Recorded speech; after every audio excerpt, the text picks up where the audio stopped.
At ilang oras bago magsara ang botohan, patuloy pa rin ang mahigpit na monitoring ng COMELEC sa iba't ibang voting centers. Makakasama natin live sa Dagupan City, CJ Turida. CJ? Chris, tuloy-tuloy ang dagsa ng mga botante rito sa West Central Elementary School 1 sa Dagupan City upang bumoto sa eleksyon 2025 habang may oras pa. Mag-aalas 7 kaninang umaga nang magkaaberya ang isang ACM na gamit sa isang presinto sa West Central Elementary School 1 sa Dagupan City. Naipasok na kasi ng isang botante ang kanyang balota sa makina pero walang lumabas na voter receipt. Paliwanag ng chairman ng Electoral Board, medyo crumpled kasi yung balota noong ipasok kaya nagka-problema sa scanner. Ganun daw ka-sensitive dahil manipis din daw ang balota ngayon kumpara noong nakaraang eleksyon. Sinasabi namin sa kanila na huwag tupiin, tapos yung pag-shade nila dapat hindi masyadong madiin. Mahigit 30 minutes na natenga ang botohan kaya kinailangan pang maghintay ang ilang botante upang maipasok ang kanilang balota sa ACM.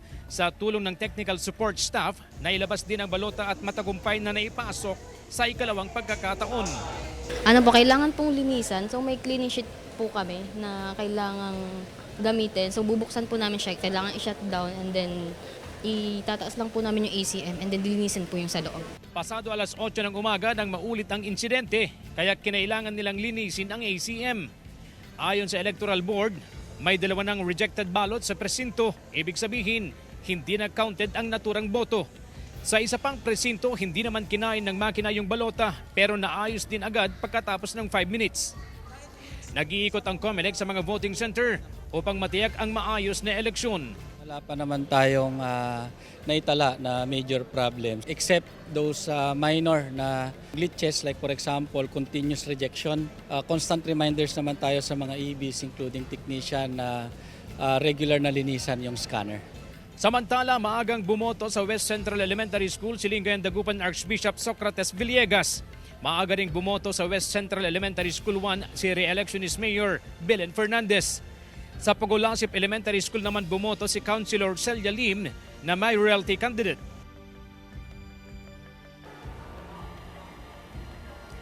Chris, makikita sa aking likuran na mahaba pa rin ang pila sa mga oras na ito. 5:13 in the afternoon. Tinitiis ang init upang makaboto. Dahil hanggang sa mga oras na ito ay nararanasan pa rin ang matinding init mga kapuso, Chris. Inasahan ng Commission on Election o COMELEC na tataas ang voters turnout ngayong 2025 elections kumpara sa 89% noong 2022 national elections. At dahil mainit ang panahon, Chris, mga kapuso, nakaantabay ang First Aid Service Team ng BFP Dagupan City Fire Station at medical team naman ng Dagupan City Health Office upang umantabay sa mga botante.